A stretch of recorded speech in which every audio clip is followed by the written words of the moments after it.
malumunuz üzere 90'lı yıllarda mesela ben yolda gidiyorken 2 kişi aniden mesela arkama geldi. Ben ceket giymiştim. Alt ceketimi aldık, kafamın üzerine arkadan geçirdiler. Görmedim. Ondan sonra beni arabaya bindirdiler. Ceketimle üstümü kapatmıştılar. Göremedim kim olduklarını. 1 saate yakın şehir içinde dolaştırdılar beni.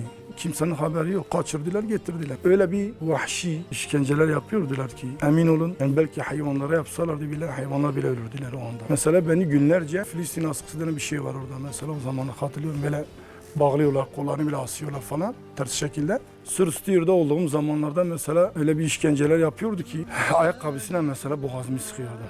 Boğazımı sıkarken tabii nerede mesela 2-3 kişi de ayaklarının üzerine oturmuş. Ellerimin üstünde yerde, ellerimin üzerinde bu şekilde oturmuşlar. Hareket hiçbir şekilde yapamıyorsun. Boğazımı böyle ayağıyla sıkıyordu. Tabii sıkıyordu, neredeyse boğulacak gibi olunca nefesim kesiyordu, ayağını çekiyordu. Ülkemde